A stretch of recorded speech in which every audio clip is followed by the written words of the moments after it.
On va lire la parole de Dieu, on est tous debout. On va lire la parole de Dieu. Ça va être une longue et intéressante lecture. Pour bien comprendre ça, il faudra lire. On peut tous être debout. Nous allons tous lire en ligne et ici. Jonas chapitre 1. Jonas chapitre 1er. Le pasteur Isaac Jonathan Kambo va lire pour nous. Jonas chapitre 1er. Nous allons lire vraiment avec une grande attention. Livre du prophète Jonas, bien sûr. Jonas, chapitre 1er. Jonas a 4 chapitres. Nous allons lire le premier. Donc du 1er au 17e verset. Amen. Excusez-moi, nous allons tous lire. Soyez près de quelqu'un qui a une Bible. Quand nous lisons, tu comprends l'histoire. Des fois, on ne comprend pas bien les histoires parce qu'on a entendu parler, mais nous-mêmes, on n'a pas lu. Ou bien on avait lu, mais ça fait un long moment. Je veux vraiment que tu prennes le temps de lire avec le lecteur jusqu'à la fin du verset 17. C'est parti. Jonas, le premier verset, le chapitre 1, je lis à partir du premier verset au nom de Jésus. Amen. La parole de l'Éternel fut adressée à Jonas, fils d'Amittai, en ces mots. Lève-toi, va à Ninive, la grande ville, et crie contre elle, car sa méchanceté est montée jusqu'à moi. Et Jonas se leva pour s'enfuir à Tarsis, loin de la face de l'Éternel. Il descendit à Jaffo. Maintenant, attends, dis à ton voisin, pourquoi Jonas avait fui? Tu es prophète, on te donne un message, pourquoi tu fuis? On peut répéter encore? Répète encore, comme ça tout le monde comprend. Verset 3. Je reprends au début? Yes. La parole de l'Éternel fut adressée à Jonas, fils d'Amittai, en ces mots. Lève-toi, va à Ninive, la grande ville, et crie contre elle, car sa méchanceté est montée jusqu'à moi. Et Jonas se leva pour s'enfuir à Tarsis. Il s'embarqua pour aller avec les passagers à Tarsis, loin de la face de l'Éternel. Verset 4. Mais l'Éternel fit souffler sur la mer un vent impétueux, et il s'éleva sur la mer une grande tempête. Le navire menaça de faire naufrage. Les mariniers eurent peur, ils implorèrent chacun leur Dieu, et ils jetèrent dans la mer les objets qui étaient sur le navire, afin de le rendre plus léger. Jonas descendit au fond du navire, se coucha et s'endormit profondément. Le pilote s'approcha de lui et lui dit: pourquoi dors-tu? Lève-toi, invoque ton Dieu. Peut-être voudra-t-il penser à nous et nous ne périrons point. Et ils se dirent l'un à l'autre: venez, tirons au sort pour savoir qui nous attire ce malheur. Ils tirèrent au sort et le sort tomba sur Jonas. Alors ils lui dirent: dis-nous, qui nous attire ce malheur? Quelles sont tes affaires et d'où viens-tu? Quel est ton pays et de quel peuple es-tu? Il répondit: je suis hébreu et je crains l'Éternel, le Dieu des cieux qui a fait la mer et la terre. Ces hommes eurent une grande frayeur et ils lui dirent: pourquoi as-tu fait cela? Car ces hommes savaient qu'ils fuyaient loin de la face de l'Éternel parce qu'il leur avait déclaré. Ils lui dirent, verset 11, ils lui dirent: que ferons-nous pour que la mer se calme envers nous? Car la mer était de plus en plus orageuse. Verset 12. Il leur répondit: prenez-moi et jetez-moi dans la mer, et la mer se calmera envers vous, car je sais que c'est moi qui attire sur vous cette grande tempête. Dis à ton voisin, Jonas n'avait pas peur de la mort. Jonas n'avait pas peur de la mort. C'est clair, n'est-ce pas? Yes. On y va. Verset 13. Ces hommes ramaient pour gagner la terre, mais ils ne le purent, parce que la mer s'agitait toujours plus contre eux. Alors ils invoquèrent l'Éternel et dirent: ô Éternel, ne nous fais pas périr à cause de la vie de cet homme, et ne nous charge pas du sang innocent. Dis à ton voisin, Lingala, n'orkufa pas na mutute. Dis à l'autre voisin, n'orkufa pas na mutute. En français, je ne vais pas mourir pour qui que ce soit. Amen, amen. Yes. On y va. Car toi, Éternel, tu fais ce que tu veux. Verset 15. Puis ils prirent Jonas et le jetèrent dans la mer. et la fureur de la mer s'apaisa. Ces hommes furent saisis d'une grande crainte de l'Éternel, et ils offrirent un sacrifice à l'Éternel et firent des vœux. Dis avec moi, ils firent des vœux. Ils firent des vœux. Verset 17. Ça s'arrête là. L'Éternel fit venir un grand poisson, certains disent une baleine, c'est le plus grand que l'on connaisse, pour engloutir Jonas, et Jonas fut dans le ventre du poisson 3 jours et 3 nuits. Pasteur Jonathan, chapitre 2, versets 1 à 10. Chapitre 2, 1 à 10. Chapitre 2, à partir du verset 1er. Bon, je pense que c'est le verset 17 de votre verset. Ah, d'accord. L'Éternel fit venir un grand poisson pour engloutir Jonas, et Jonas fut dans le ventre du poisson 3 jours et 3 nuits. Jonas, dans le ventre du poisson, pria l'Éternel son Dieu. Il dit: dans ma détresse, j'ai invoqué l'Éternel, il m'a exaucé. Au sein du séjour des morts, j'ai crié, et tu as entendu ma voix. Tu m'as jeté dans l'abîme, dans le cœur de la mer, et les courants d'eau m'ont environné. Toutes tes vagues et tous tes flots ont passé sur moi. Je disais, je suis chassé loin de ton regard, mais je verrai encore ton saint temple. Les eaux m'ont couvert jusqu'à m'ôter la vie. Les eaux m'ont couvert jusqu'à m'ôter la vie. Encore. Les eaux m'ont couvert jusqu'à m'ôter la vie. Encore. Les eaux m'ont couvert jusqu'à m'ôter la vie. L'avant-dernière fois. Les eaux m'ont couvert jusqu'à m'ôter la vie. La dernière fois. Les eaux m'ont couvert jusqu'à m'ôter la vie. Yes. L'abîme m'a enveloppé. Les roseaux m'ont entouré ma tête. Je suis descendu jusqu'aux racines des montagnes. Les barres de la terre m'ont fermé pour toujours. Mais tu m'as fait remonter vivant de la fosse, Éternel mon Dieu. Quand mon âme était abattue au-dedans de moi, je me suis souvenu de l'Éternel et ma prière est parvenue jusqu'à toi, dans ton saint temple. Verset 9. Ceux qui s'attachent à des vaines idoles éloignent d'eux la miséricorde. Pour moi, je t'offrirai des sacrifices avec un cri d'action de grâce. J'accomplirai les vœux que j'ai faits. J'accomplirai les vœux que j'ai faits. Dis avec moi, Jonas avait fait des vœux. C'est clair? Yes. On y va? Le salut vient de l'Éternel. L'Éternel parla au poisson et le poisson vomit Jonas sur la terre. Amen. Père, bénis ta parole ce soir par le Saint-Esprit. Illumine, éclaire nos esprits à lui de ta parole. Merci de saturer cet endroit de l'onction et de l'atmosphère prophétique. Et merci durant ces 3 jours de nous conduire, Saint-Esprit, sur des terrains extrêmement spirituels et sacrés, car il y a urgence dans l'atmosphère. Il y a urgence dans nos vies. Il y a urgence à cause des défis devant lesquels nous nous sommes retrouvés. Nous voulons une intervention rapide. Nous voulons une intervention surnaturelle. Nous voulons que tu nous dises là où nous avons fauté. Nous voulons réparer avec toi là où nous avons abîmé. Nous voulons que tu relèves notre tête au milieu du combat. Nous voulons que tu sois notre épée et notre bouclier. Nous voulons que tu sois notre force et notre rempart. Sois le refuge et la forteresse, la haute retraite et le rocher sur lequel nous allons nous tenir. Ma prière durant ces 3 jours, que quelqu'un soit visité. Ma prière durant ces 3 jours, que quelqu'un puisse témoigner. Ma prière durant ces 3 jours, qu'il y ait une percée surnaturelle. Quelque chose qu'on n'a jamais vu, qu'on n'a jamais expérimenté à la porte des cieux. Ce genre de témoignages qui nous font trembler. Ce genre de témoignages qui poussent le monde à dire il y a un Dieu dans ces lieux. Laisse que ce soit les témoignages que mon frère va donner, que ma soeur va donner. Ô Dieu d'Israël, glorifie ton nom, Dieu des esprits des prophètes. Guéris les malades qui sont malades. Libère ceux qui sont empoisonnés. Fais marcher les infirmes et les paralytiques. Tant ceux qui sont en ligne ou ceux qui sont ici. Que le monde afflue durant ces 3 jours.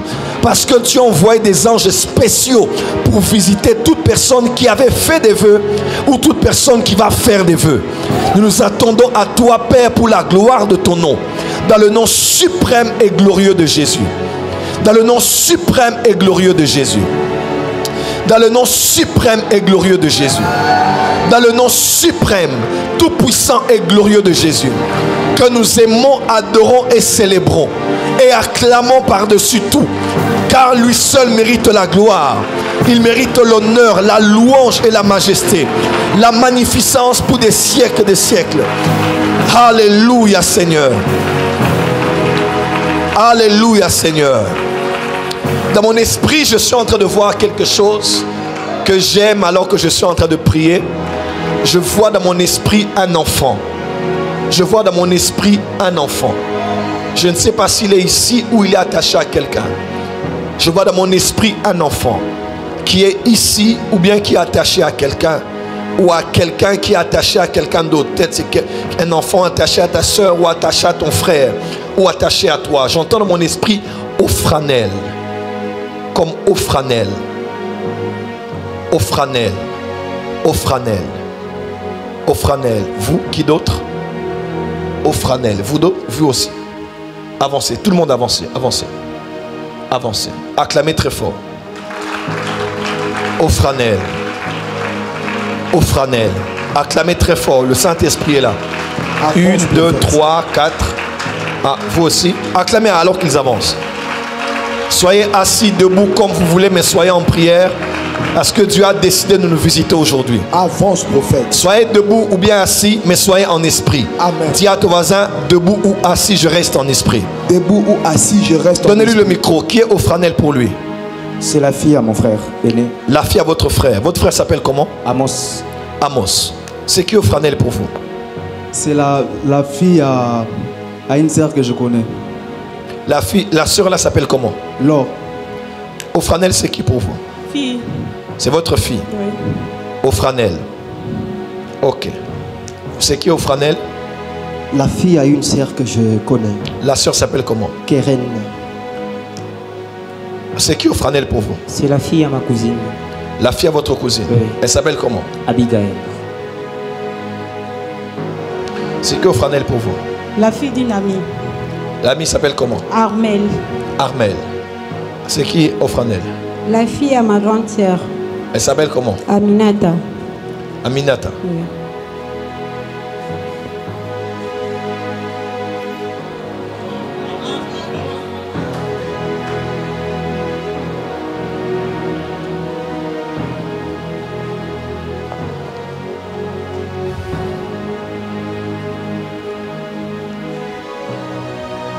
Qui d'entre vous a son père qui est pasteur?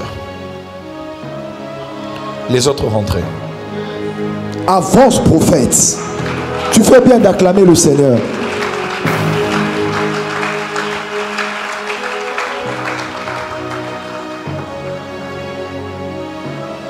Qui est au fond là-bas? C'est qui? Qui est Daniel pour vous?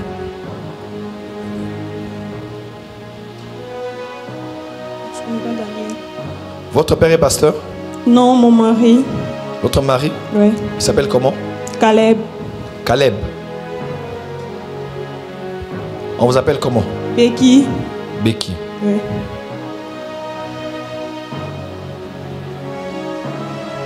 Votre père s'appelle comment? Mon père s'appelle Raphaël. Raphaël. La personne que je cherche s'appelle ma vie.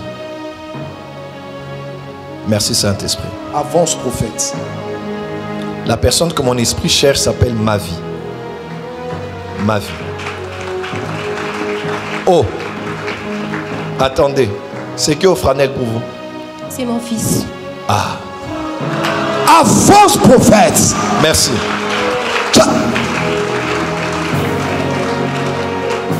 Ophranel, c'est votre fils. Oui. Il a quel âge maintenant? 4 ans. 4 ans. Il est né en quelle année? 2019. D'accord.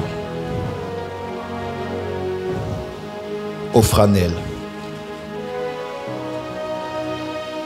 Ophranel. Balancez les mains dans la présence de Dieu. Dis merci Saint-Esprit là où tu es. Merci, Saint-Esprit. Dis encore merci Saint-Esprit. Merci Saint-Esprit. Je peux te raconter une histoire. Il était une fois une sœur qui s'appelait Mavi. La sœur s'appelle Mavi. Elle est la fille d'un pasteur qui s'appelle Daniel. Oui. Elle est fille de pasteur. C'est Mavi, n'est-ce pas? Oui. Sa maman est de Moujmaï. Oui. Du Kassai, de Moujmaï. Oui. C'est ça? Oui, c'est ça. D'un village qu'on appelle Mouya. Je sais pas trop. Tu ne sais pas? Demande à maman. Maman Janine. Oui. Maman Janine Mbelou. Avance prophète. Tu vas demander à maman. Demandez à maman. Parce que Dieu est en train de toucher ta mère, de toucher ton père. Mais je les laisse d'abord. Je vais commencer avec toi. Je te raconte l'histoire, non? Nous sommes le 1er novembre. Le mois qui vient de se terminer. Ofranel a fêté l'anniversaire. Oui. Il a fêté son anniversaire. Oui. Attends. Il a fêté l'anniversaire. Et l'anniversaire, c'était même compliqué parce qu'il n'y avait pas d'argent. C'est ça? Mais Ofranel a fêté l'anniversaire. Il a eu 4 ans maintenant. Oui. Il a totalisé 4 ans. Là, brada, le 11 octobre. Le 12 octobre. Le 12 octobre. C'est le 12 octobre? Oui. Voilà. Son anniversaire, c'est le 12 octobre. Mais tu étais allé à l'hôpital le 11 octobre. Oui. C'est ça? Tu étais allé un avant midi. Avance papa. Tu étais allé, je te raconte l'histoire, non? Le jour avant que l'enfant ne naisse, tu pensais que l'enfant allait naître le jour d'avant. Mais l'enfant est né le jour d'après. Tu es allé et jusqu'au soir et le lendemain l'enfant est venu. Est-ce que c'est ça? C'est ça. Maintenant je vais t'expliquer pourquoi je t'appelle toi.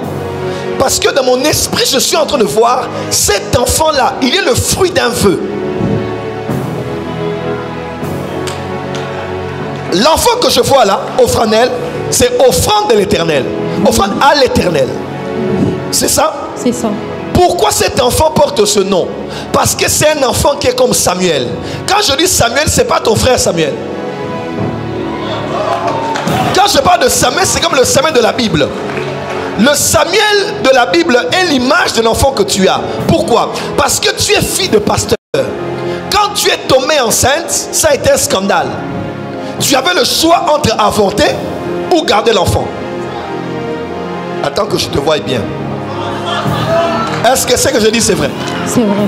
C'est vrai? Oui. Tu avais le choix entre avorter ou garder l'enfant. Oui. C'est vrai ce que je dis? Oui. Non. Est-ce que ce que je dis c'est vrai ou bien je suis en train de... C'est vrai. C'est vrai. Et la grossesse compliquée. Et tu as décidé de ne pas avorter, mais de garder l'enfant. Et tu as fait le vœu. Est-ce que tu te rappelles du vœu que tu avais fait? Oui. Tu veux dire à Dieu, si ça se passe bien cet enfant, tu vas le lui donner. Et il va commencer à servir Dieu. Et je t'informe, pendant que je parle là, l'ange qui est avec moi est en train de te toucher sur l'épaule droite. Parce que cet enfant fera les choses que je fais. Et parce qu'il est une offrande à l'autel de l'Éternel. Yes. Avance prophète. Le Seigneur me dit de te dire par son esprit, sois très consciencieuse par rapport à cet enfant. N'emmène pas ces enfants dans la musique mondaine, dans les choses du monde. Parce que cet enfant a été totalement consacré depuis ton ventre. Le péché est une erreur, mais l'enfant ne l'est pas. Si l'enfant entre dans le monde des destinées, c'est que l'enfant a une destinée. Et l'enfant va oublier le père de l'enfant, maman. Dieu seul sait. N'est-ce pas? Parce que tes parents ont décidé de mettre la main sur la vie de l'enfant aussi. N'est-ce pas? Parce que ce sont des pasteurs, ils ont décidé de t'aider par rapport à l'enfant. Et je vois l'atmosphère de la prière dans la maison et la main de Dieu visiter cet enfant. Mais Dieu me dit de te dire ceci. L'enfant est mis à part par lui, mais toi, tu dois réparer avec ton père. Parce que malgré que les choses se sont plus ou moins arrangées, je vois la Bradia Sovala Kamasaba. Je vois ton père sous la colère. Il avait dit beaucoup de paroles qui étaient dangereuses. Tu dois aller parler à ton père. Il faut que ton père, s'il va suivre ce live ou pas, ton père doit retirer les paroles qu'il avait dites. Parce qu'il y a quelques-unes d'entre elles qui sont encore dans l'atmosphère. accomplis tes vœux à l'Éternel, et le jour où tu oseras seulement emmener cet enfant dans une autre voie que dans la voie pour laquelle tu avais donné cet enfant à Dieu, tu commenceras à avoir des problèmes et tu risques de partir avant ton temps. Mais puisque Dieu t'aime, il va te préserver. Cet enfant est un vœu ambulant. Cet enfant est un vœu ambulant. Cet enfant est un vœu ambulant. Cet enfant est un vœu ambulant. Elle pleure? Cet enfant est un vœu ambulant. Dieu t'aime. Et Dieu va essuyer tes larmes. La vie que tu avais est finie. Maintenant là, toi aussi tu vas servir Dieu.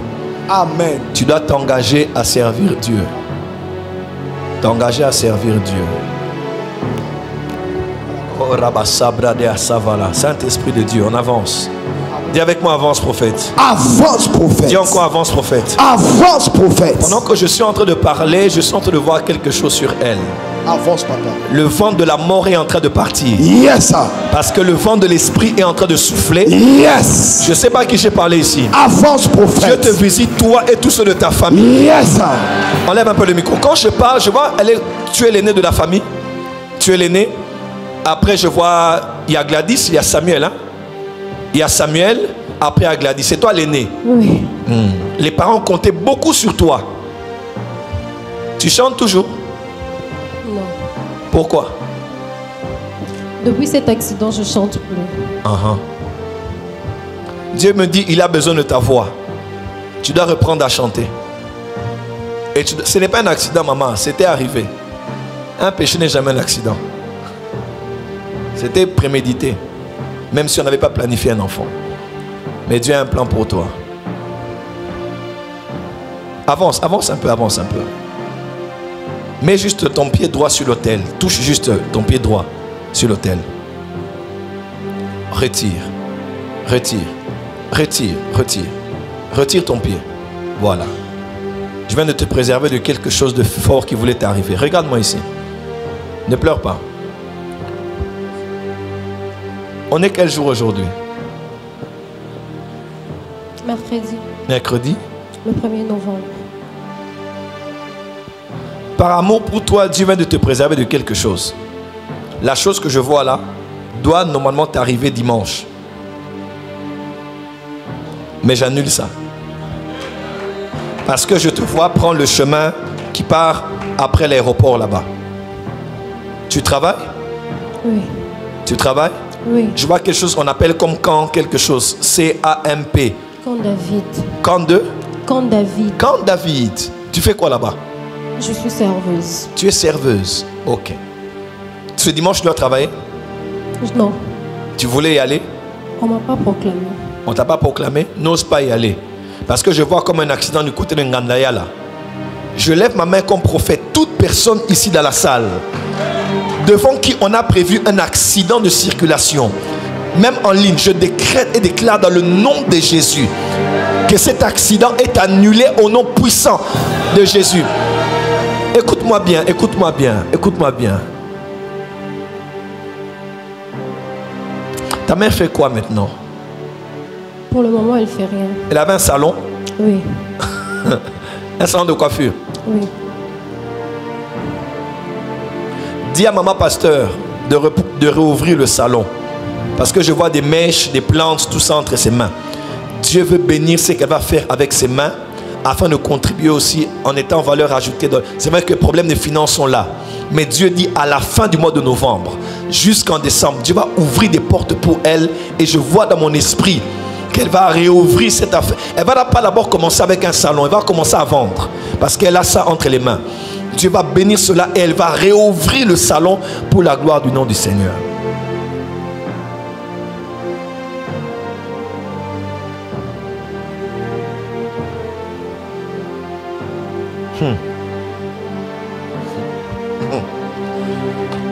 Regarde-moi bien. Ta mère a une sœur aux États-Unis? Elle a des sœurs aux États-Unis. Elle a des sœurs. Parce que quand je parle, je vois le drapeau des États-Unis comme ça. Et mon esprit est exactement à Chicago. Tu sais ou bien tu ne sais pas? Je sais. Tu sais? C'est à Chicago qu'elles sont? Oui. Non, celle qui est à Chicago, je vois Nadia. Nadine Moukaj. Nadine. On l'appelle aussi Nadia. Oui. Nadine comment? Nadine Moukaj. Maman, les histoires de Mouya la veulent aller la suivre là-bas. Mais parce que le pasteur prie et parce que nous sommes ici ensemble en prière, je décrète et déclare qu'aucun mal qui vient du village de votre mère ne pourra non seulement toucher maman Janine, mais aussi sa soeur. Je décrète et déclare sur toi, peu importe les gens attachés à toi ici au pays, à l'intérieur du pays ou à l'extérieur du pays, je décrète et déclare la protection divine et la sécurité divine au nom de Jésus-Christ. Je dis bien au nom de Jésus-Christ. Alors que tu poses l'offrande sur l'autel, laisse que le Dieu que je sers préserve tes frères, préserve tes soeurs, préserve tes oncles, préserve tes tantes, dans le nom puissant de Jésus-Christ.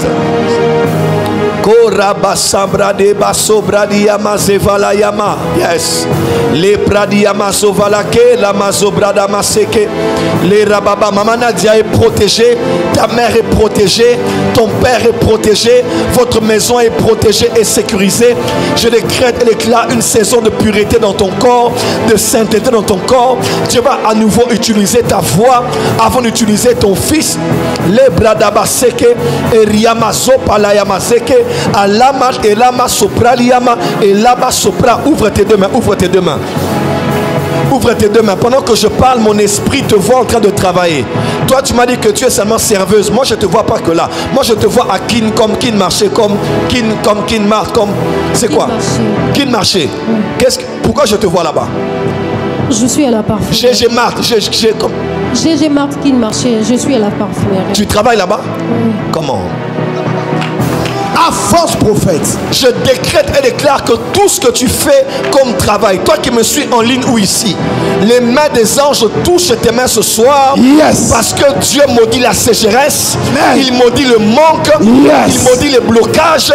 Il ramène l'abondance sur tes mains. Yes. Dans le nom, va chez maman, elle va prier pour toi. Mets-toi, je maman va prier pour toi. Un vœu. Un vœu. Un vœu. Un vœu. Un vœu. Qui a un enfant qui a été donné à Dieu ici, une femme ou un homme? Parmi tes enfants, il y a un enfant, tu avais dit à Dieu, je te donne cet enfant. Lève la main. Qui d'autre encore? Oui, qui d'autre? Qui d'autre? Qui d'autre? Qui d'autre? Je ne dis pas Nzambe n'a plus sur moi là-haut, mais tu as vraiment donné à Dieu pour que cet enfant serve Dieu jusqu'à la fin de sa vie. Lève la main. Que Dieu bénisse les ânes en ces lieux. Il y a aussi des ânes masculins. Que toutes ces personnes qui ont fait des vœux, que ces enfants-là vont servir Dieu, puisque vous avez donné à Dieu votre prémisse, que vous ne manquez de rien. Et que la olabaso bradamase valiamaze valabaso brade ali amaze bradi amasoka ale brada masaka dama machande arababa. Je vois Dieu restaurer les finances ce soir. Je vois toute personne qui travaille quelque part, dans un magasin, dans une boutique, dans une entreprise publique, quelque part où tu travailles, que le Dieu que je prie, que j'ai prié aujourd'hui, que le Dieu que je sers et pour lequel je travaille puisse bénir l'œuvre de tes mains, puisse multiplier l'œuvre de tes mains. Acclame très fort là où tu es.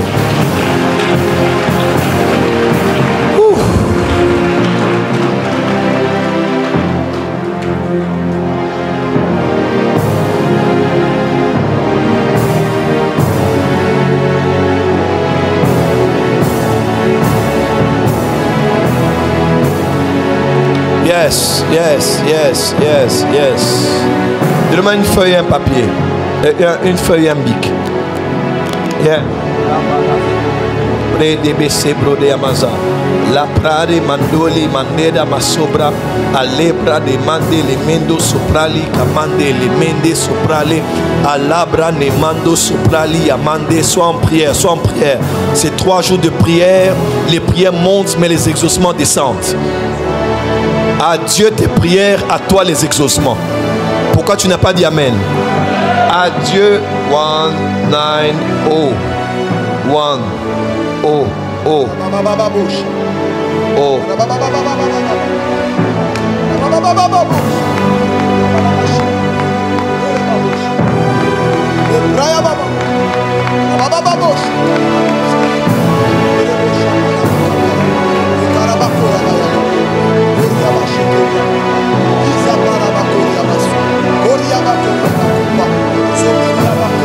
Acclame très fort pour le Saint-Esprit. Wow. Acclame très fort pour le Saint-Esprit. Acclame très fort pour le Saint-Esprit. Acclame très fort pour le Saint-Esprit. Yes, yes, yes, yes, yes. Merci Seigneur. Amen. Baissez le son de la musique, on va enseigner. Qui est béni ce soir? Waouh, l'atmosphère est bien.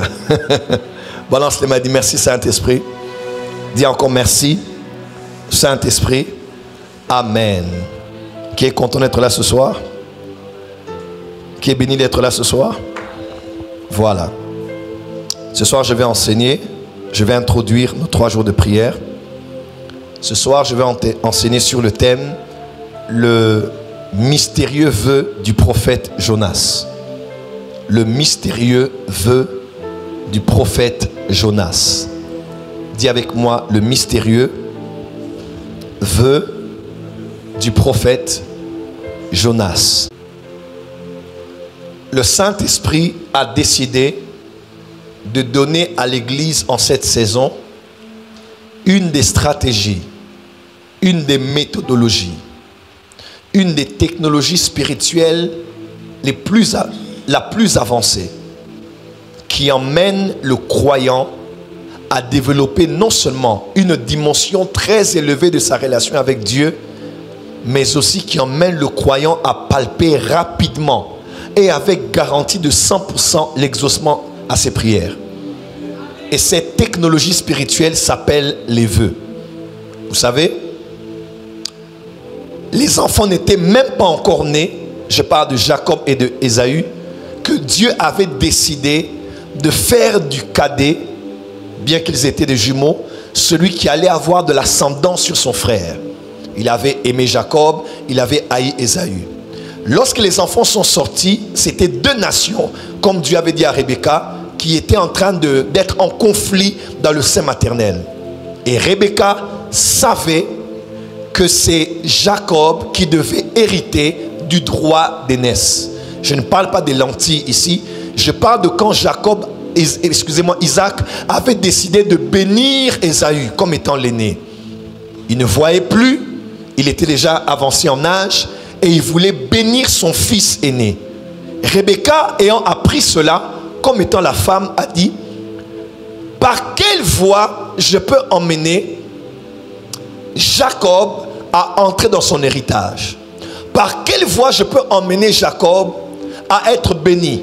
Par quelle voie je peux emmener Jacob à entrer dans sa vraie destinée? C'est vrai que Jacob n'est pas l'aîné, mais Dieu m'avait déjà dit dans le sein maternel que c'est Jacob qui allait être l'aîné. Mais le Père veut accomplir autre chose que ce que Dieu m'avait dit dans ses desseins éternels. Alors Rebecca, connaissant la loi, connaissant les coutumes, elle a emmené Jacob à côté.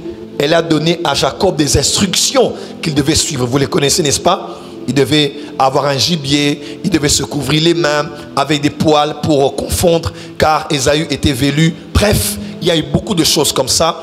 Elle a appliqué ça et Jacob a été béni. J'aimerais dire à quelqu'un, si Isaac est l'image du Père, j'aimerais te dire que le Saint-Esprit peut être l'image de Rebecca. Parce que le Saint-Esprit, il est celui qui est mieux placé. Puisqu'il connaît le Père, comment? Il est mieux placé pour te dire à chaque fois que tu as un besoin, à chaque fois que tu as des combats, à chaque fois que tu as des défis. Voilà pourquoi Paul a dit: priez en tout temps par l'Esprit. Pourquoi? Parce que le Saint-Esprit, connaissant le Père et le cœur du Père, peut te dire à chaque saison de la vie quelle est la méthode que tu dois appliquer pour avoir des réponses immédiates et avoir des exaucements 100% garantis. Et le Saint-Esprit m'a dit en cette saison d'enseigner non seulement à la porte des cieux, mais aussi au corps du Christ de la francophonie, cette technologie spirituelle qui emmène des garanties de 100% d'exaucement qu'on appelle les vœux. Parce que Rebecca connaît les voies par lesquelles on peut recevoir la bénédiction de la bouche d'Isaac. Parce que le Saint-Esprit connaît qu'en cette saison, ce n'est pas par les combats spirituels que tu seras exaucé. Ce n'est pas par des jeûnes que tu seras forcément exaucé. Ce ne sont pas par les offrandes que tu seras forcément exaucé. Mais le Saint-Esprit sait que l'arme de la saison que tu peux utiliser pour préparer même 2024, pour activer une nouvelle saison, c'est ce qu'on appelle les vœux. Dis avec moi les vœux. Acclame et je veux commencer.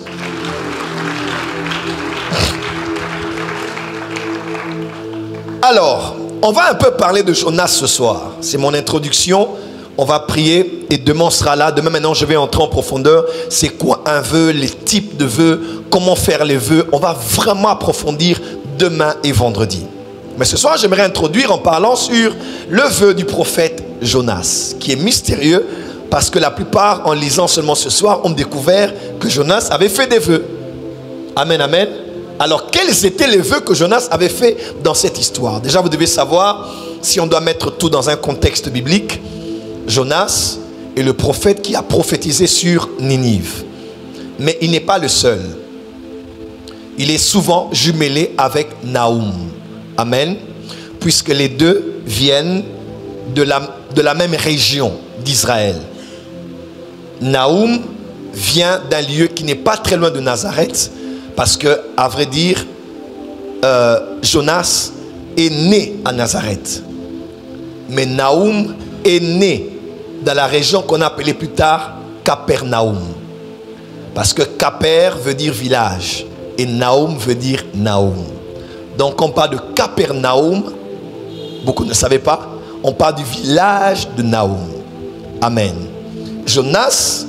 Les deux viennent à peu près de la même région. Nous avons été en Israël, nous le savons. Nazareth n'est pas loin de Capernaum, puisque c'est dans la Galilée. Et dans la Galilée, il y a le lac de Galilée, qu'on appelle aussi le fleuve de Génézareth, ou qu'on appelle aussi la mer de Galilée, fleuve de Génézareth, ou bien le lac de Tibériade. C'est la même étendue d'eau, mais quand vous êtes du côté de Génézareth, on appelle ça fleuve de Génézareth. Quand vous êtes du côté de Tibériade, on appelle ça lac. Donc ça dépend de la région à partir de laquelle vous êtes en train de nommer ou de voir cette grande étendue d'eau. Et Jonas est né à Nazareth. Et même, il se pourrait que quand Jésus-Christ parlait de Jonas, dans Matthieu, dans Luc, on en parle, il parlait d'une comparaison avec quelqu'un qui était né, qui avait vécu exactement là où lui aussi il avait vécu. Amen, amen. Donc tout le monde pouvait comprendre qu'il avait fait, parce que Jonas est le seul prophète à qui Jésus s'est comparé. Le seul. Il s'est comparé à aucun prophète dans les 4 évangiles. Il ne s'est comparé qu'à Jonas. Pourquoi? Je le crois aussi, c'est parce qu'ils étaient tous les deux issus de la même région. Amen. Non seulement Jonas, mais aussi Nahum. Nahum 1, verset 1, oracle sur Ninive, livre de la prophétie de Nahum d'El-Kosh. Nahum avait aussi prophétisé sur Ninive. Amen. Et à part eux, il y a aussi l'un d'entre les prophètes qu'on appelle Sophonie. Sophonie 2, verset 13. Il étendra sa main sur le septentrion, il détruira la Syrie, il fera de Ninive une solitude, une terre aride comme le désert. Non seulement Jonas a prophétisé sur Ninive, il y a aussi Nahum qui a prophétisé sur Ninive, et il y a aussi Sophonie qui a aussi parlé de Ninive. Mais quand on voit Sophonie parler, Sophonie fait un lien entre Ninive et la Syrie. Pourquoi? Parce que Ninive était la capitale de la Syrie. Amen. Dis amen bien qu'on avance. Dis encore amen. Et c'est de là qu'on a des rois comme Sankérib. Vous allez voir ça dans 2 Rois 19 verset 36. On dit alors Sankérib, roi d'Assyrie, leva son camp, partit et s'en retournant, et il resta à Ninive. Amen. Et à l'époque, tout le monde le savait, Ninive était une grande capitale, une grande ville, une grande métropole, et la capitale d'un grand empire qui partait aux frontières de l'Inde, qui avait même jusque eu à conquérir l'Égypte. La Syrie était un très grand empire à l'époque. On a eu plusieurs rois, notamment celui que nous connaissons au nom de Sankérib. Et les Assyriens étaient des rois, étaient un peuple très méchant. On les connaissait parce que même quand ils faisaient des conquêtes comme autrefois, ils allaient avec des... Ils tuaient violemment, brutalement, sadiquement leurs ennemis, leurs adversaires.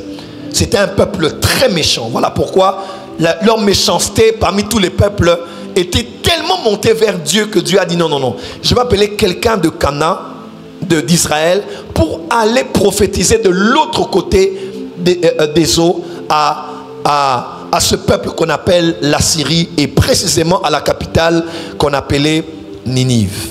Amen. Et Nazareth, Capernaum, c'est dans cette partie du nord d'Israël. Mais quand vous allez au sud, je vous avais dit ici, au sud nous avons Jérusalem, parce que c'est là qu'on appelle la Judée.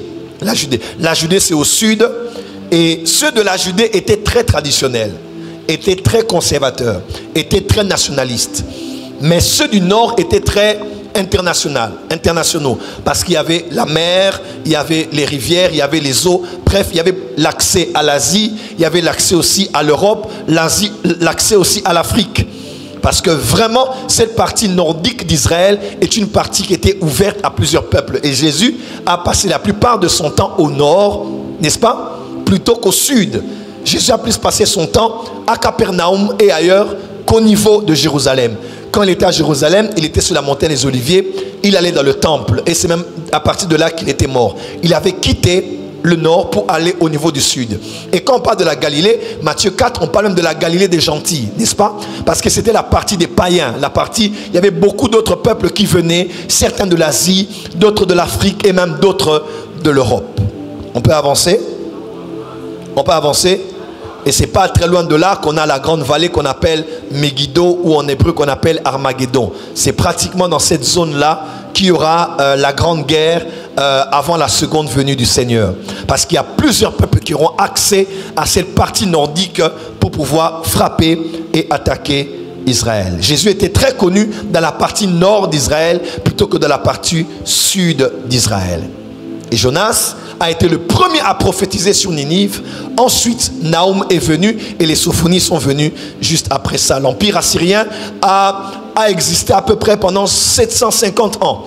C'était un empire très puissant, avec de grands rois. Ils avaient même fait invasion au niveau d'Israël à une certaine époque. On peut avancer. Et Dieu a dit à un Hébreu, c'est-à-dire à un Hébreu né de Nazareth, d'aller vraiment prendre un navire et d'aller très loin dans un long voyage pour aller annoncer la parole prophétique. Comme quoi, il avait dit combien de temps Ninive ne sera plus? D'ici quand? Pardon? 40 jours. Oh, lecteur de la Bible, vous êtes où? On est dans Jonas 3, n'est-ce pas? D'ici quoi? D'ici 3 jours. Voilà, je vais lire pour vous. On est dans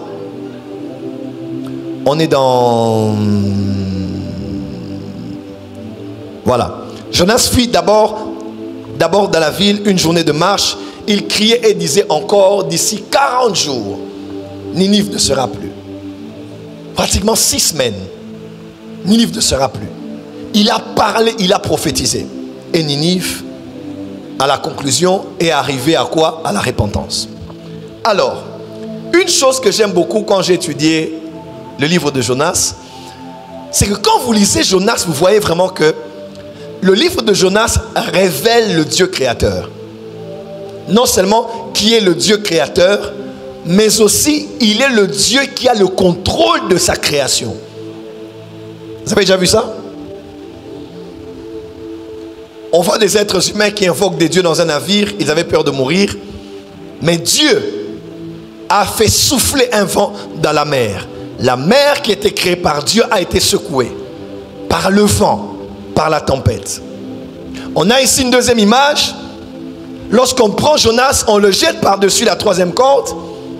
La mer se calme et s'apaise. Troisièmement, on a un gros poisson qui vient et qui prend Jonas, qui le garde dans son sein pendant 3 jours.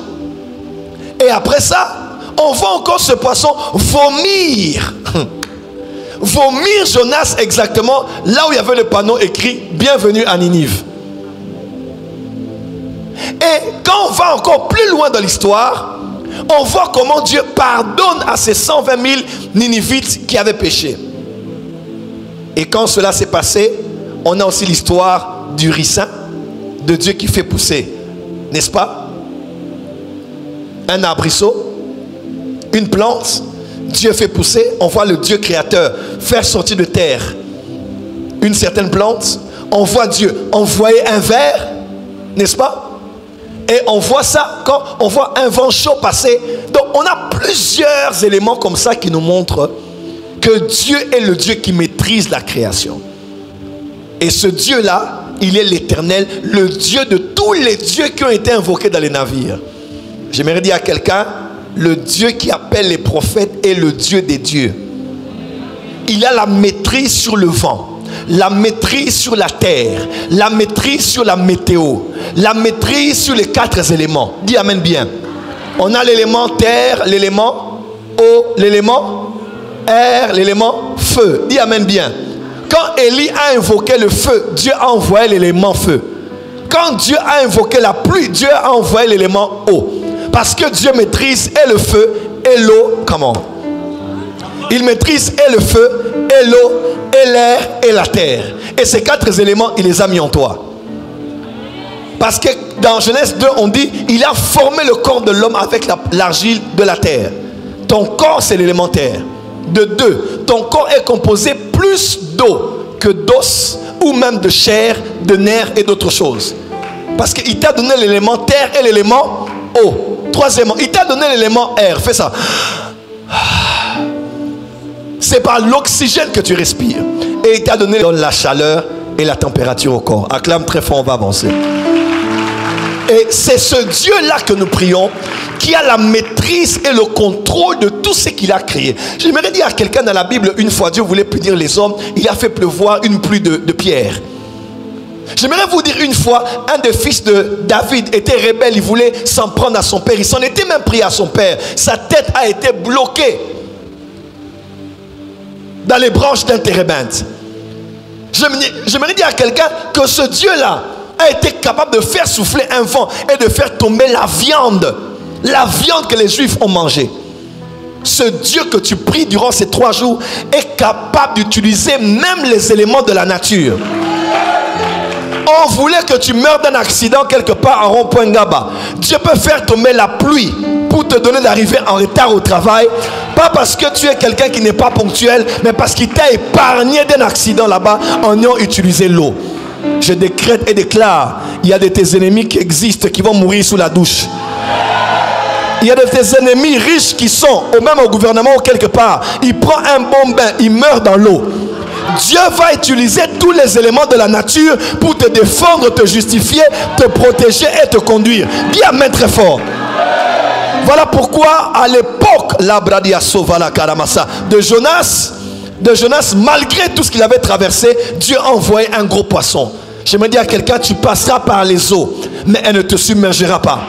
Comme les amis de Daniel, tu passeras par le feu et il ne te consumera pas. Parce que dans le feu, l'élément feu va apparaître lui-même comme ayant une image d'un fils de Dieu.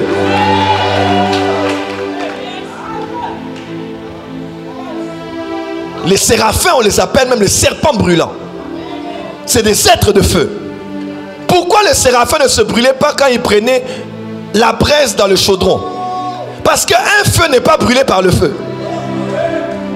Il a pris cette pierre, il a sorti, il a purifié la bouche du prophète. Il a dit, ton péché est pardonné et ton iniquité est ôtée, il est expié. J'aimerais dire à quelqu'un, fais confiance en ce Dieu-là. Même si tu manques, un corbeau peut venir te donner la nourriture. Oh, tu n'as pas dit amen. Je dis, un corbeau peut te donner la nourriture. Je dis, un corbeau peut te donner la nourriture. Il y a certaines personnes qui veulent ta mort. C'est une anophèle, un moustique qui va les tuer. Malaria, malaria, malaria. Ce n'est pas malaria normal. C'est le Dieu maître des armées qui va envoyer une moustique. Oh, tu n'as pas dit amen. Le Dieu que je sers, le Dieu que tu pries, ces 3 jours-là, il va utiliser toutes les armées des cieux, de la terre, de la mer et des eaux pour te justifier et pour te défendre contre tes adversaires. Voilà pourquoi qui ne marchent pas sur la terre. S'ils marchent sur la terre que Dieu a créée, ils vont tomber. Voilà pourquoi ils ne boivent pas de l'eau. Mais s'ils boivent de l'eau que Dieu a créée, ils vont tomber devant toi. Voilà pourquoi qu'ils soient privés de sang. Mais s'ils ont le sang qui chauffe le corps là, ils vont tomber. Oh, tu n'as pas dit amen. Tu n'as pas dit amen. Le Dieu que tu pries ces 3 jours va mobiliser les éléments pour te protéger et pour te garder. Je ne sais pas à qui je parle ici, mais il y a quelqu'un qui est face à des combats dangereux. À la fin de cette année, on a décidé d'en finir avec toi, en finir avec ton ministère, en finir avec ton mariage, en finir avec tes enfants. Mais je décrète et déclare l'Éternel Dieu des armées. Est-ce que tu sais que la terre fait partie de la main de Dieu? Tu sais que les pierres font partie de la main de Dieu? Tu sais que l'eau fait partie de la main de Dieu? Seul, oh my God, dis amen bien. Dis amen bien. Dis amen bien. Dis amen bien. Les eaux n'ont pas tué Moïse, mais les eaux ont tué Pharaon. Ceux qui ont malédiction pour les uns seront bénédiction pour toi. Je décrète et déclare comme prophète du Tout-Puissant, l'élément eau va engloutir tes adversaires en cette saison.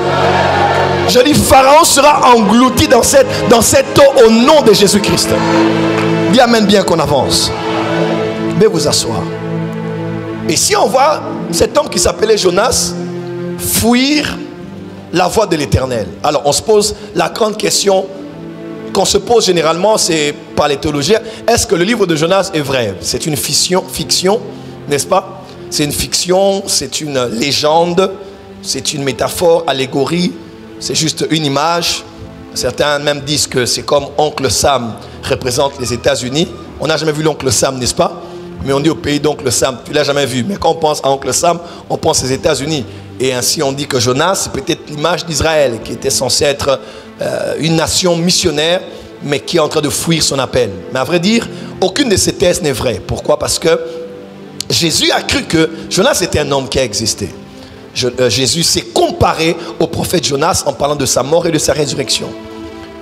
Dans les paraboles, on ne parle pas généralement des miracles. Dans les paraboles, on parle des faits qui ont existé. Ninive a existé. Amen, amen. Ninive a existé. C'était une ville qu'on connaissait. Tarsis a existé. Donc on ne peut pas prétendre que c'était une parabole, c'était une fiction, une légende qu'on a créée. Ça a vraiment existé parce qu'on a aussi l'image de Jonas. On va le lire dans 2 Rois. On a le nom de Jonas qui s'y retrouve. C'était un prophète qui était connu. La Syrie était connue. Ninive était connue. Alors, la deuxième grande question qui tourne autour de la vie de Jonas, c'était: qu'est-ce qui s'était passé vraiment dans le ventre du poisson? Parce qu'à vrai dire, ça ne peut pas se faire. Comment un être humain peut rester 3 jours dans le ventre d'un poisson? Alléluia. Dans le ventre d'un poisson, c'est la grande question qu'on peut se poser des fois. Alors, j'aimerais vous dire seulement que la Bible est vraie. La Bible est vraie. Un âne a parlé à Balaam. La Bible est vraie. Un figuier a été maudit et a séché à partir de la racine. La Bible est vraie. Les eaux étaient devenues un pavé. Jésus avait marché dessus. Tu n'as pas dit amen. La Bible est vraie. Le feu était tombé du ciel et a consumé 50 personnes. Plus d'une fois. Dans 2 Rois chapitre 1. Ce que la Bible dit est vrai. Et nous la prenons comme telle. La grande question qu'on a toujours eue autour de Jonas, c'est que qu'est-ce qui s'était passé qu'un être humain puisse être vivant à l'intérieur du sein d'un poisson, mort ou pas? Comment a-t-il pu prier dans cette circonstance-là? Déjà de 1, vous devez savoir que la Bible donne toutes les preuves possibles que Jonas était mort.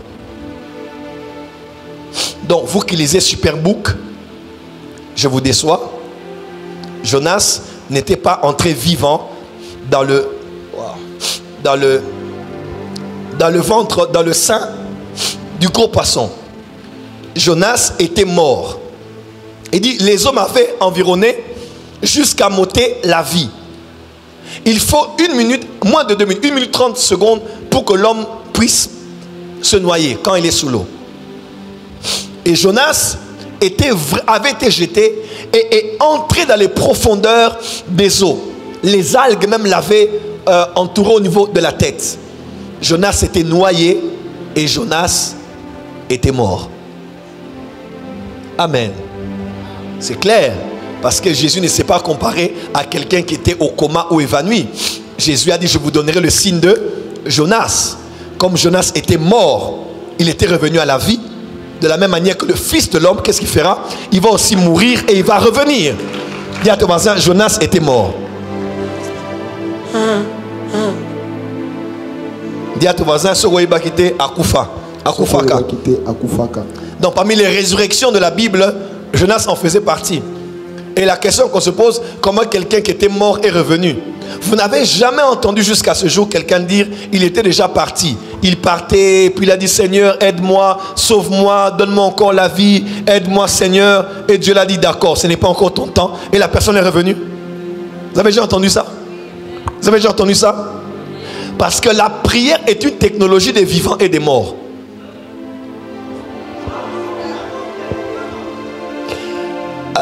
Pardonnez les catholiques. Je répète, je le dis haut et fort ici, pardonnez les catholiques. Et que dis-je? Que les catholiques vous pardonnent. Je répète, la prière n'est pas qu'une technologie à la disposition des vivants. La prière est une technologie aussi à la disposition des morts.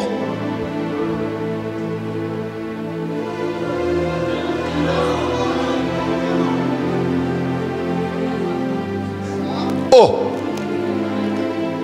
Les morts ont des bouches et ont des oreilles. Comment Samuel était remonté d'entre les morts? On l'a appelé, il est venu. N'est-ce pas, il est écrit dans Jean, le temps vient où les morts entendront la voix du Fils de l'homme. Oh, les morts voient, les morts entendent, les morts parlent. Ah! Dans Apocalypse chapitre 5, on dit qu'il y avait des âmes qui étaient sous l'autel. Ils étaient en train de prier à Dieu et de dire à Dieu, la vengeance jusqu'à quand? Dieu va les laisser sans vengeance. Frère, les morts prient. Oh, on n'aime pas entendre ça, mais les morts prient. Est-ce que j'ai dit qu'il faut demander à un mort de prier pour toi? Je n'ai pas dit ça. Parce que nous croyons qu'il y a un seul médiateur entre Dieu et les hommes, Jésus-Christ, homme. Donc, on ne pense pas à la médiation des morts pour nous, basiquement parlant. Mais ça n'exclut pas que les morts peuvent parler. Les morts peuvent prédire l'avenir. Samuel a prédit l'avenir de Saül. Demain, tu vas mourir. Tel détail. Et ça lui est arrivé.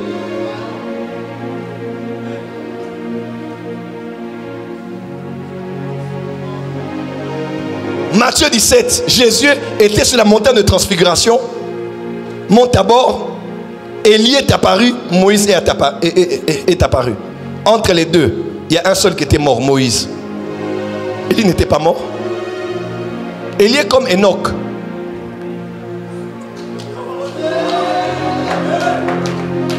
Il y a Enoch, Élie et Jésus.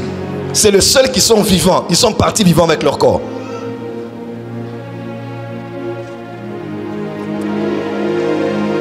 Il y a des gens ici, dans notre génération, qui partiront avec leur corps. Physiquement, il va au ciel. Physiquement, il rentre sur la terre. Kwenda, Vutuka. Après la résurrection, Jésus était allé au ciel. Oui. Il a dit à la femme, ne me touche pas. Je ne suis pas encore monté auprès de mon Père. Mais dis à mes frères là-bas, je vais les rejoindre. Il était allé où? Parce que quand il revient, il dit, touchez-moi. Un esprit n'a pas de corps, n'a pas de chair. Il était parti. Et il était revenu. Il était reparti encore dans l'ascension. Qui est là ici? Dis à ton voisin, les morts prient. Dis à ton voisin, les morts parlent. Dis à ton voisin, les morts voient. Même quand on parle de ceux qui évoquent les morts, quand on peut dire l'esprit de Python, ceux qui évoquent les morts, ceux qui sont des voyants, de l'autre côté, de la main gauche, Mais ils prophétisent avec quoi? Les esprits des morts. Ils peuvent voir le passé, ils peuvent voir le présent. Le futur, je vous laisse. Je parlerai au pasteur en privé. Dis à ton voisin, les morts. Jonas était mort. La Bible déclare, Jonas, il a commencé à rendre grâce à Dieu. Seigneur, merci parce que tu m'as sauvé, tu m'as délivré. Sur historique, il avait dit à Dieu, je t'ai désobéi, je me suis retrouvé ici. Si tu me sors d'ici, je te promets, j'irai à Ninive et j'annoncerai ta parole. À peine il est sorti de là, Dieu l'a encore parlé. Allez, parle! Et il annonce ce qui allait arriver à Ninive dans les 6 semaines qui allaient suivre. Le problème avec Jonas, c'était quoi, pasteur Faïta? On peut se poser la question, pourquoi il ne voulait pas aller à Ninive? Parce qu'à vrai dire, il craignait Dieu. Il dit, je suis un Hébreu qui craint l'Éternel. Ce n'était pas quelqu'un de mauvais, il craignait Dieu. Mais l'empire le plus dangereux à l'époque, qui allait détruire à cause de leur méchanceté la petite nation d'Israël, c'était les Assyriens. Alors comment aller en Assyrie pour aller annoncer un jugement? Et puisque tu connais Dieu, tu sais aussi que Dieu peut les pardonner. Dieu peut les bénir. En commençant par l'enfant qui allait jusqu'au roi qui donne des ordres de tuer les autres peuples. Étudiez les Assyriens, c'était un peuple méchant. Ils avaient des piquets comme ça, ils allaient te le faire entrer du bas jusqu'au niveau de la tête. C'était des sauvages et des sanguinaires. Dieu a dit, leurs péchés sont arrivés jusqu'au 3e ciel. C'est incroyable ce qu'ils ont fait. Encore 6 semaines. Alors pourquoi Dieu ne dit pas, demain, je vais les tuer comme Sodome et Gomorrhe? Pourquoi? Pourquoi les laisser autant de temps? C'est comme ça que Jonas était contrarié. On voit ça à la suite. Le problème avec Jonas, c'est qu'il connaissait Dieu. Il dit, je te connaissais toi-même. Ce n'est pas des menaces pour les tuer. C'est un appel pour qu'ils se répandent et qu'ils changent. Parce que je savais que tu allais encore les pardonner. Jonas connaissait Dieu. C'est un Dieu qui juge, mais c'est aussi un Dieu qui pardonne. Mais en tant que juif, ça leur aurait vraiment fait plaisir de voir ce pays des menaces-là mourir du début, du haut jusqu'en bas. Imagine quand on va au Rwanda maintenant. Faites un parallèle dans le cœur. Ne dites à personne. Dis à ton voisin, être prophète c'est difficile. On t'envoie chez les voisins, va dire au roi, jusqu'aux enfants qui allaitent, Dieu va frapper. Ça c'est beau, hein? Mais tout en sachant que s'ils changent, Dieu va les bénir, les prospérer, étendre leurs limites, les faire élever encore au-dessus de toutes les nations de la terre. Toi, tu vas accepter? Dis à ton voisin, c'est ça être prophétique. Alors, quand vous voyez Jonas faire des vœux, et plus grave, ce peuple-là a fait des vœux à l'Éternel après avoir fait des sacrifices. Donc, ils avaient beaucoup de biens, ils avaient déjà jeté plusieurs de leurs cargaisons. Le bateau n'était plus pesant comme auparavant, n'est-ce pas? Mais ils ont compris le peu qu'ils avaient. Ils ont sacrifié à l'honneur non pas de leur Dieu, mais du Dieu là de Jonas. Et la Bible déclare, ils ont fait des vœux. Je suis sûr qu'ils ont fait des vœux d'arriver à bon port. N'est-ce pas? Parce que quand vous venez de sortir d'une période difficile où on dit que le ciel était orageux, le vent était furieux, ils perdaient tout ce qu'ils avaient, tout le monde était dans la panique. C'est comme ça que quand Jonas dormait, ça a attiré l'attention. Mais comment toi tu peux être là? Nous tous on invoque nos dieux, toi tu dors. Donc le grand problème c'est que à la fin d'avoir invoqué leur divinité, quand Jonas a dit, moi je suis hébreu, je suis du peuple de Dieu là qui a créé la terre et la mer, ils ont compris que ce Dieu là est plus que Poséidon, ce Dieu là est plus que les divinités des mers, et ils ont décidé d'apaiser ce Dieu là et de faire des vœux. Je suis sûr qu'il disait au Dieu d'Israël, Dieu de l'hébreu Jonas qu'on a jeté, pardon, on l'a fait parce qu'il a dit qu'on le fasse, permets-nous d'arriver à bon port. et de ne pas perdre notre marchandise. En d'autres termes, faire des vœux à cette époque-là était très connu comme étant un moyen très élevé d'être en contact avec les divinités. Qui avait dit à ces peuples-là de faire des vœux? Qui avait dit à Jonas que pour sortir de là, il fallait faire un vœu? J'aimerais dire à quelqu'un durant ces 3 jours, il y a une arme que tu n'as jamais utilisée jusqu'à aujourd'hui. Ou bien, tu l'utilisais comme un enfant spirituel. Maintenant là, tu vas appliquer les vœux par l'esprit. Et je te promets, tu vas contraindre Dieu. Je le dis bien en français. Tu vas contraindre Dieu à le faire. Parce que quand tu t'engages dans les vœux et Dieu accepte ton vœu, il y a une alliance qui est établie. Il fait, tu feras. Tu feras et il fera. J'aimerais dire à quelqu'un, ces 3 prochains jours sont 3 jours de prières exaucées à 100% de garantie. Il existe beaucoup de prières. Certains même mettent l'adoration et la louange parmi les prières. Prière de louange, prière d'adoration. Mais à vrai dire, quand maintenant il s'agit d'emmener les pétitions, les requêtes à Dieu, il y a beaucoup de types de prières. Les prières d'intercession que l'on fait pour les autres. Dis à ton voisin, on n'intercède pas pour soi-même. N'a qu'à intercession, n'a qu'à intercéder pour nos problèmes. Dis à ton voisin, on intercède en faveur des autres. Non, dis à ton voisin, on n'intercède pas pour soi-même.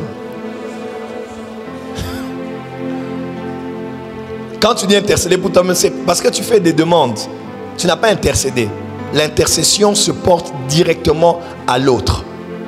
Parce que l'intercession est un terme qui vient du juridique, qui part du travail de l'avocat, les plaidoiries. Aucun avocat ne plaide pour lui-même. Quelqu'un me comprend? Aucun avocat ne vient là, oh, je viens plaider pour moi. Non, on a tout, même un avocat a son avocat. Un médecin a son médecin. On dit amen bien. Dis à ton voisin, on n'intercède pas pour soi-même. Dis à ton voisin, on intercède pour les autres. Aucun intercession. Intercéder pour un problème, ça n'existe pas.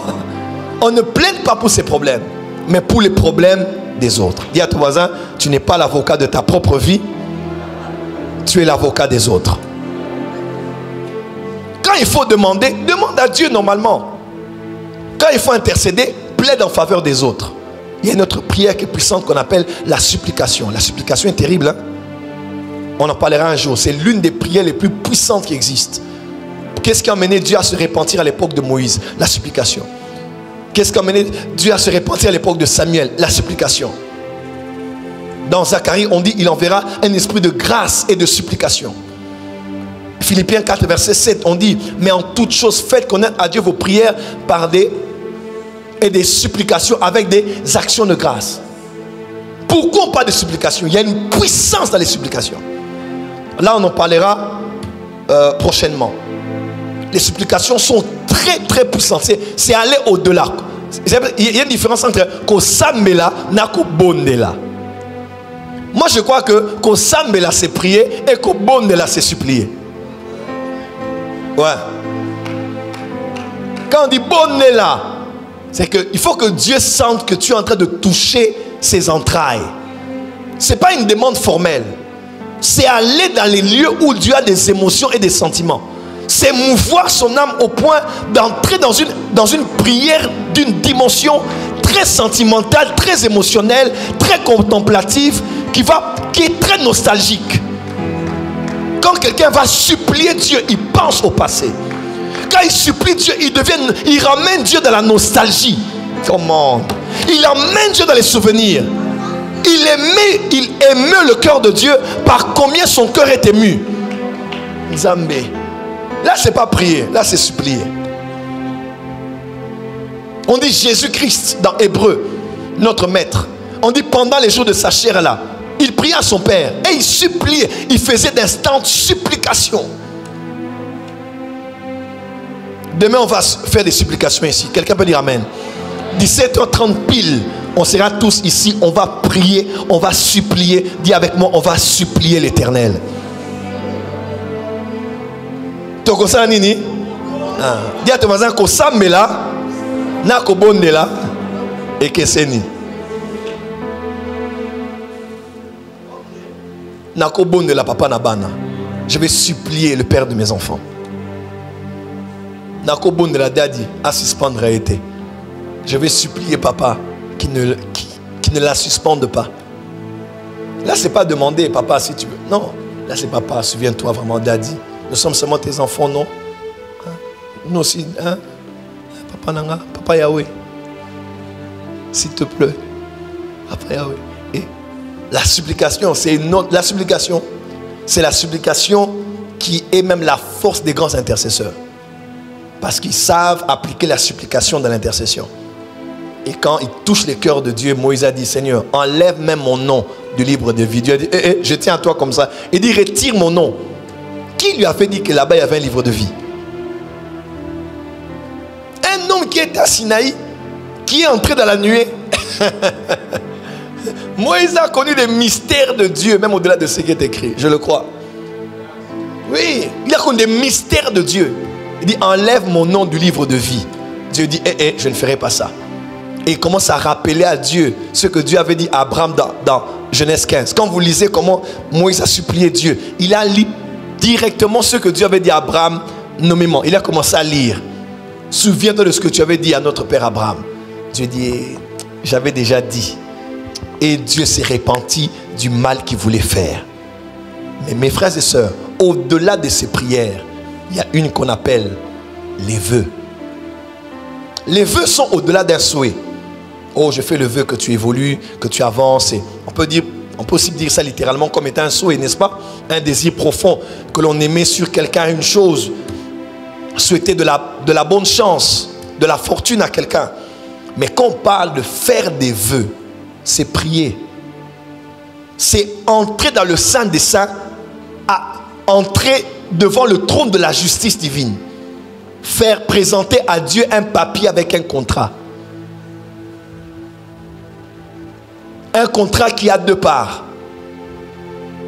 mais qui va être égal à un résultat qui devra être produit. En ayant signé, après avoir dit à Dieu, je ferai ça. Si tu fais ça pour moi. Ou bien si tu fais ça pour moi, je ferai ça pour toi.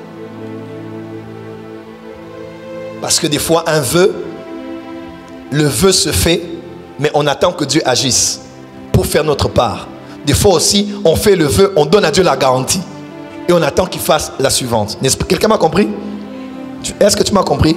Des fois, quand on fait le vœu, on dit à Dieu, Seigneur, par exemple, Seigneur, si je voyage et que j'arrive bien en Europe et que la première semaine, j'ai vraiment 50 000 euros que j'attends, je te promets de prendre 45 000 et de donner aux fondations pour aider les orphelins en Afrique.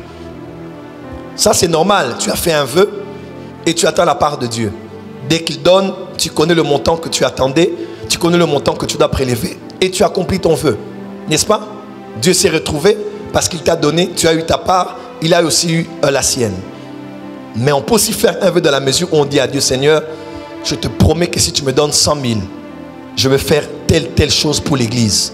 D'ailleurs, voilà la garantie que je mets. 10 000 $ est là. Je vais le faire. Tu le fais et je te promets que je vais accomplir ceci. Frère, quand Dieu a décidé d'entrer dans ton vœu, c'est fini. Je te dis bien, c'est fini. Pourquoi? Parce que le vœu et faire un vœu, c'est entrer dans le seul type de prière qui permet à Dieu de retrouver ses intérêts à 100%. Tu peux supplier Dieu, il te donne et tu fouilles. Tu peux supplier Dieu, il te donne et tu gaspilles. Tu peux supplier Dieu, il te donne et tu dilapides. Mais tu peux supplier Dieu et tu fais un vœu. Tu promets à Dieu, Dieu sait que j'ai mes intérêts que j'attends. Quelqu'un peut dire Amen? Et durant ces 3 jours, le Saint-Esprit, comme Rebecca, me demande de vous amener derrière la maison et d'apprendre sur les vœux. Pourquoi et comment on doit faire des vœux à l'Éternel. Alors, un de nos grands problèmes, c'est celui-ci pour clôturer. La plupart d'entre nous ici, on a déjà fait des vœux. Quand je parle de ça, je ne parle pas des enveloppes que les gens prient forcément. Enveloppe ici, enveloppe là-bas, enveloppe par-ci, enveloppe par-là. Je ne parle pas de ça. La plupart des cas durant lesquels nous nous sommes retrouvés malades à l'hôpital, Lorsque l'homme a senti qu'il est en train de partir, tu ne sens plus ton corps. Tu n'as que la peau sur les os. La plupart des chrétiens, je dirais même plus de 50% des chrétiens, ont déjà fait des vœux à Dieu. Si tu me sors de cet hôpital, je vais te servir. Si tu me sors de cette maladie, je vais te servir. Des fois, certains ont fait pour eux-mêmes, d'autres ont même fait pour les membres de leur famille. Papa est au coma. Si tu sors, papa, du coma, je te promets, je ferai telle chose pour l'église. Papa est sorti du coma. Où es-tu maintenant? Seigneur, maman a fait l'accident. Ou elle est allée en Inde pour le traitement de cancer. Si elle revient et qu'elle est saine et sauve, elle est en bonne santé, je te promets que je ferai ça pour toi. Généralement, Dieu fait toujours sa part. Mais nous ne faisons pas notre part. Et ce soir, Dieu m'a dit, avant qu'on avance dans l'enseignement, on doit faire table rase. Le problème, c'est que rompre un vœu, c'est d'abord impossible. Quand vous lisez la Bible, Dieu, c'est, tu sais, ça garantit tellement l'intervention divine, ça garantit tellement la mobilisation du ciel sur ton problème que le domaine de vœu est un domaine dangereux. Quand tu ouvres la bouche et tu dis à Dieu ce que tu vas faire, crois-moi, même si tu as oublié ce que tu as dit, même si tu ne sens plus ce que tu as dit, même si tu as l'impression que tu n'es même plus culpabilisé par ce que tu avais dit que tu n'as pas fait, le monde spirituel a pris ça comme acte. Et la plupart des chrétiens dont la vie est bloquée aujourd'hui, c'est à cause des vœux qu'ils n'ont pas accomplis. Il y a plusieurs types de vœux. Il y a des vœux qu'on fait par rapport à soi-même. Je dirais ça peut-être vendredi. Job avait fait un vœu, hein, de ne pas poser les regards sur une vierge. Il y a des vœux qu'on peut faire. Moi, j'ai fait un vœu. Bon, là, j'avais demandé à Dieu quelque chose.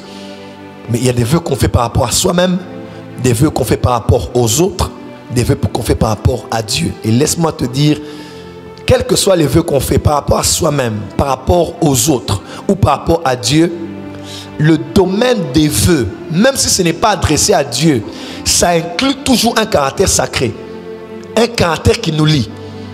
Vous allez bien lire la Bible, on dit comme quelqu'un va se lier par un vœu. Frère, même si c'est un vœu que tu as parfois à toi-même, je ne parle pas d'une promesse disciplinaire, genre, bon, je me promets moi-même que je ne mangerai plus après 20 heures. Là, c'est disciplinaire. Ce n'est pas un vœu.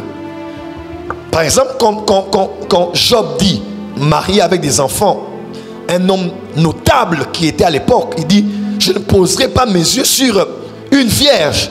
Ça, c'est au-delà de la discipline du corps. Ça touche la morale, ça touche la spiritualité, ça touche la consécration. Quand tu le dis consciencieusement, alors que tu te tiens devant Dieu, par rapport à sans promettre à Dieu, mais tu le dis à toi-même, ça te lie. Frère, j'ai étudié le domaine des vœux. Même quand tu le fais à quelqu'un, ça te lie. Jonathan et David ont fait un vœu. Je vous enseignerai sur David. David était un homme des vœux. Il a même fait un vœu. Il a dit, moi, je ne fermerai pas les yeux. Je n'aurai pas de repos tant que l'arche de Dieu ne sera pas dans une maison confortable. Version français courante. Quelqu'un me comprend? Il n'a rien demandé à Dieu. Il n'a rien promis à Dieu.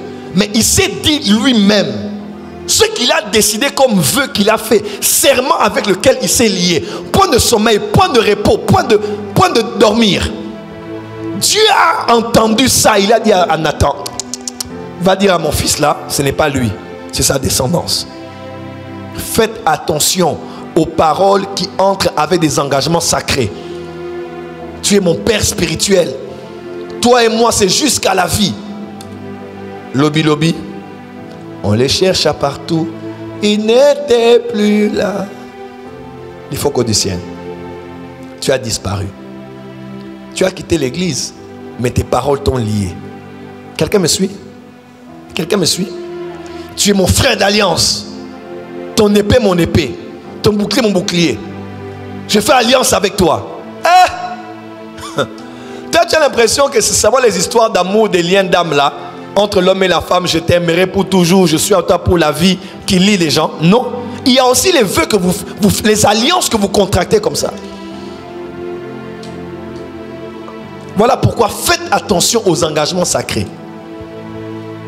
Que Que ce soit pour le mariage, que ce soit pour des amitiés, que ce soit pour une paternité, une filiation spirituelle, que ce soit pour l'engagement avec l'église, il faut faire attention aux paroles parce que au dernier jour, les hommes seront jugés par rapport à toute parole vaine qu'ils auraient sortie de leur bouche.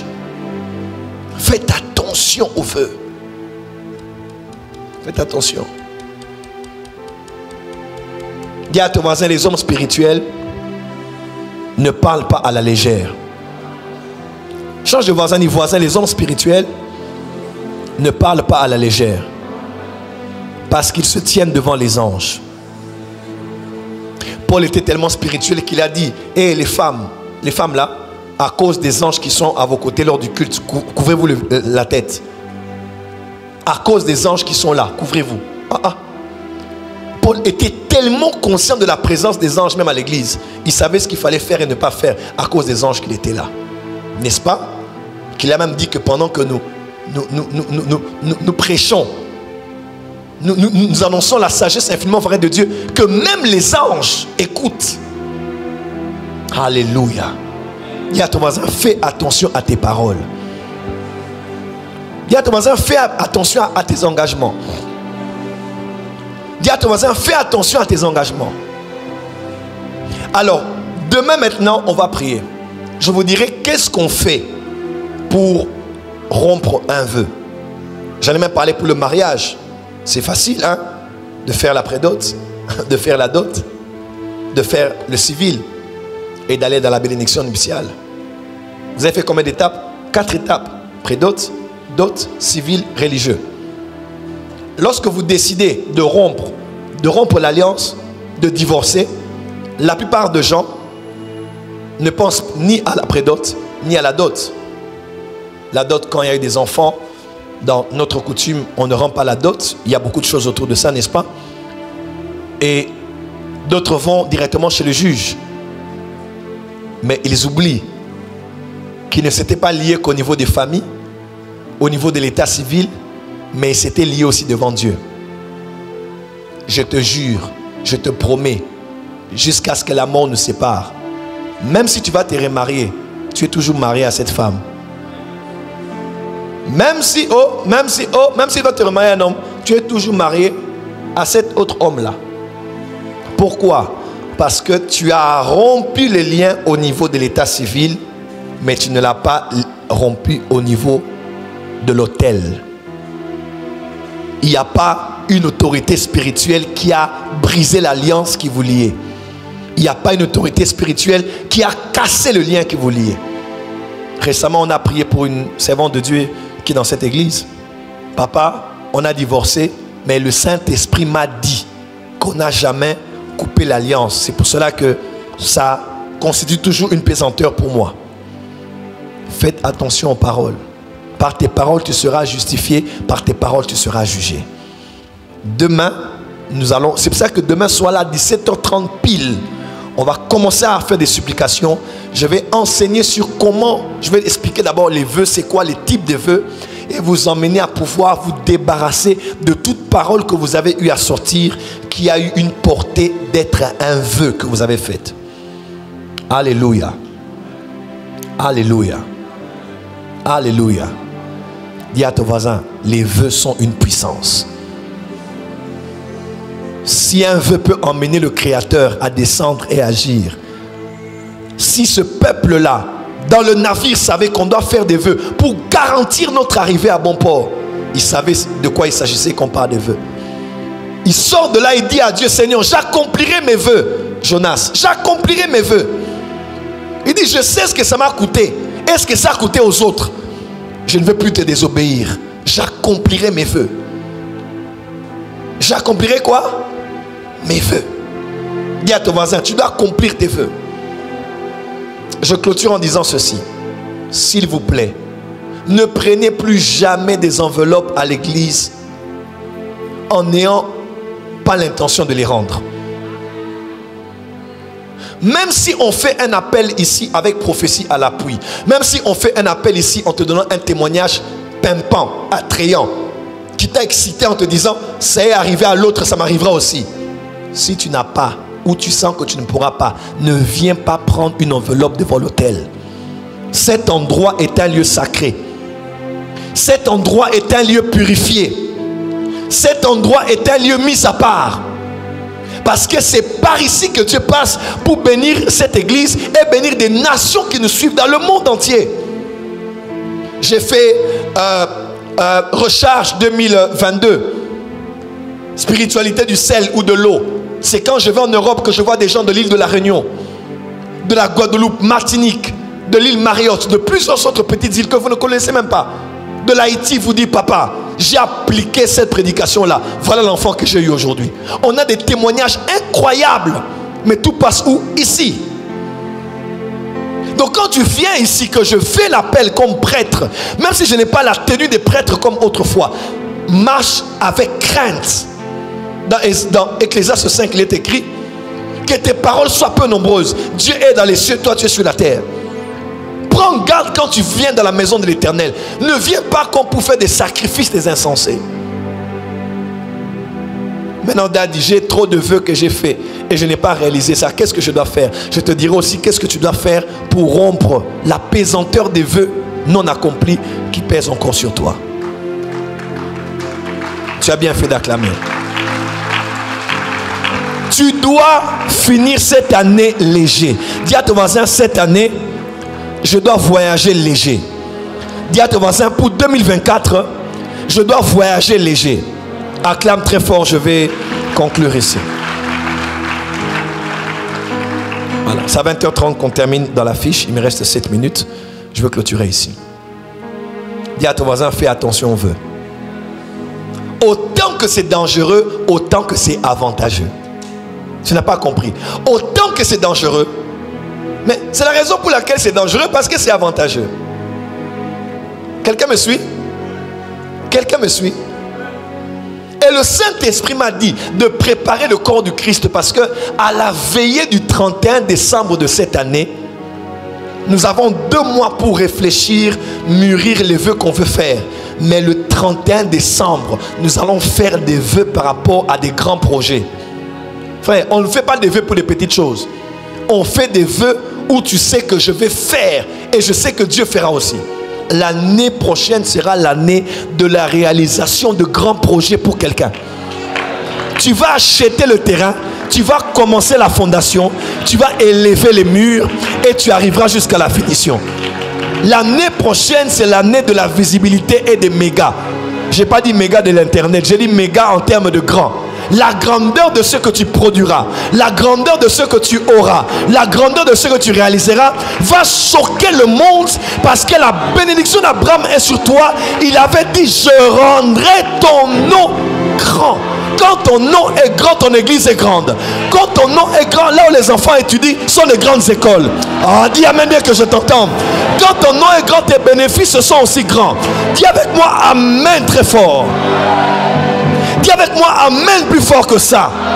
La pero mazebra lia mandere coprale ma sopra liaba ajebra kuba elia ma sopra leba ajebra kuma le karababa basha.